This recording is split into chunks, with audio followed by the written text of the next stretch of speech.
What's up, guys? Today I'm going to do something very simple, and it's something that got easier over the years, which is replace the strut on the Lexus RX350. The difference is between now and before. To take the strut out of the car, which is this here, you would need to unbolt this guy, and then this would pop out like very dangerously. You need something to squeeze this spring so it wouldn't, spring out and shoot this to the sky. And now they sell it complete like this. So 3 bolts on the top, 2 on the bottom, and some fitment stuff here for the brake lines and stuff, and it's good to roll. So I'm going to show you. This is very inexpensive. If you take to the mechanic, they need to give you warranty, be reliable and all the stuff, so it costs $1,300. And here I'm gonna, with probably 300 bucks, I'm gonna get the front ones and the rear ones, the rear shocks and the front struts. We replaced one side on Lexus RX350, and we're gonna do the other one. Other cars might be the same, will be the same. I've done that on the BMW, on the Eclipse, but it's just a slight different because of the actual part. So what I'm gonna do now, I'm gonna get a couple of things. I'm gonna go here. I think the Lexus did a very good job on this here. You just lift it up, and then you have the strut exposed in here. So we're gonna loosen those guys, but even before that, I'm gonna loosen those big boys in here, which is a lot of work. Now with a 12mm we take the brake line and speed sensor support, and we take with the 10mm take the speed sensor out of the way. Now with a 7/8 or 23mm we use a breaker bar and break those 2 bolts out. It is hard sometimes. One step I forgot before taking the bottom bolts and top bolts out is to use a 17mm and take that connecting rod out of the way. I use a little hammer to tap it gently. And now with a 15mm we go on the engine bay and loose the 3 bolts, the 3 nuts actually, that are attached to the strut. Do not remove them, just lose them as much as you can and leave them there. So now an important process is to use a jack stand, a tire, or something you have on the bottom of the lower control arm that's gonna keep your axle in place. I messed up last side on the other side, and yeah, my axle got loose, so it wasn't very fun. Once that's done, you just remove 2 of the nuts that are holding the shock in place.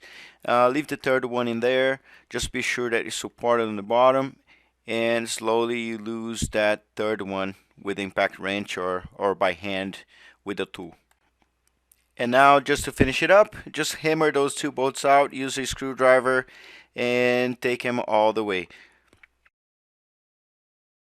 So what we need to do is just wiggle it out. Try not to hit anything.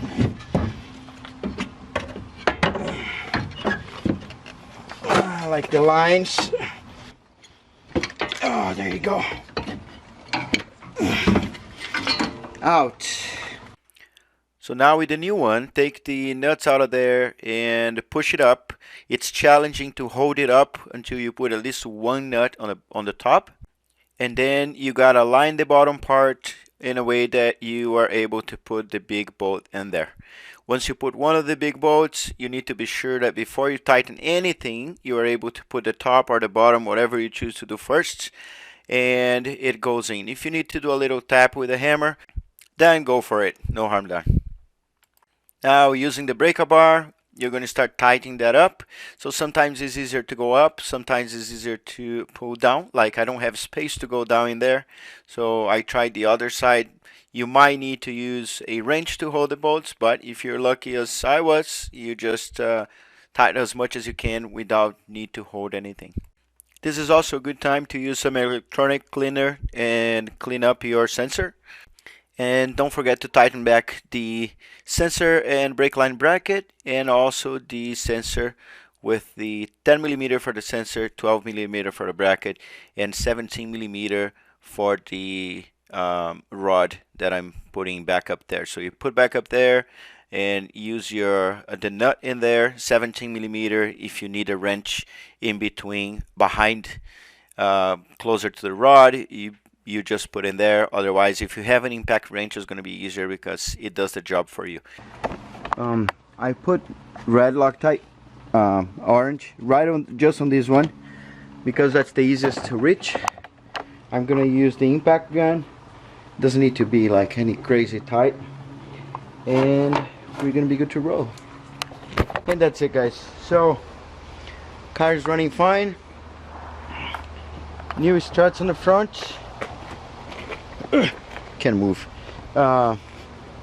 Yeah, next one is gonna be the shocks on the back of that car. I just didn't have time because I screwed up, of course, but I fixed it. So I put the whatever part of the axle was off or out, I put back in place, and I screwed the clamp. So I got metal zip ties and put it together, tightened very well, good as new. So stick around for the next videos. I have drifting coming, I have seats for the Supra, I have the Supra engine, so there's a bunch of stuff gonna happen, or a bunch of stuff happening, and I'm gonna move. So new garage is gonna come.